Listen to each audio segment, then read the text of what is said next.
Well, folks, it is the end of another lovely week in the PNW, and what's better than wrapping up our Friday than talking about some pop culture wheel topics? And here to join me to break it all down is Jeremiah Stroop. Welcome to the Pop Culture Wheel. Oh, thanks, Allie. Yes. I love a little double dip. Oh, we're having a double dip today, and there is a lot of topics to get into. So first, Jeremiah, have you heard of rules banning cell phones at concerts?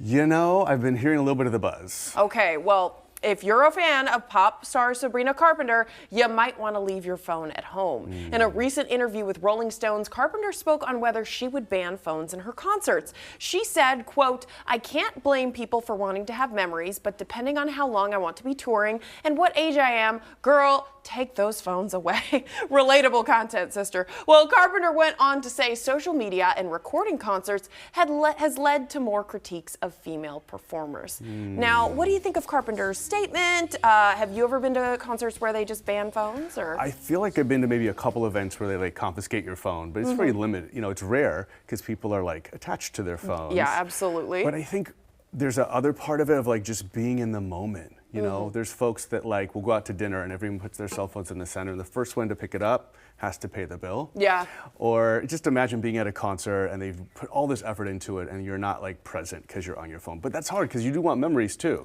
It's that weird kind of back and forth. I know that there are some artists. My parents went to a Silk Sonic concert with Bruno Mars and Anderson .Paak, and they had to give their phones away.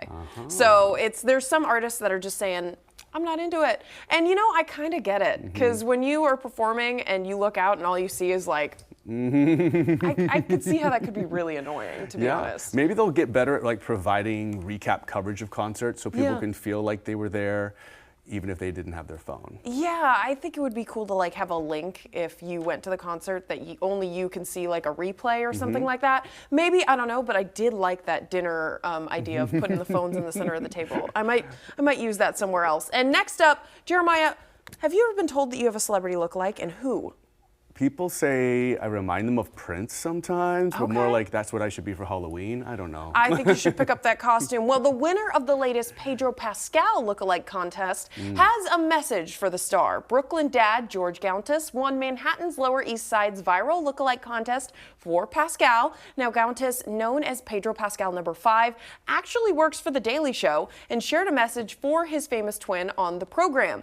Gauntis said between giggles, quote, "It would be a great gift if you could meet my wife, Jenny." Daily Show host Jon Stewart insists that he never saw the resemblance between Gauntis and Pascal. Have you seen this? It's been going viral on social media. I haven't. I mean, I'm a big fan of the star, but I have not seen the lookalike. Oh, he looks exactly like him. Like eyes, face, if you see it, you can no longer not see Pedro Probably Pascal is in this getting guy. in some VIP situations then. I know. I think he has some opportunities to maybe do some impersonating gigs on the side. Maybe be a stunt coordinator too. I don't know. You could be a stunt double for Pedro Pascal.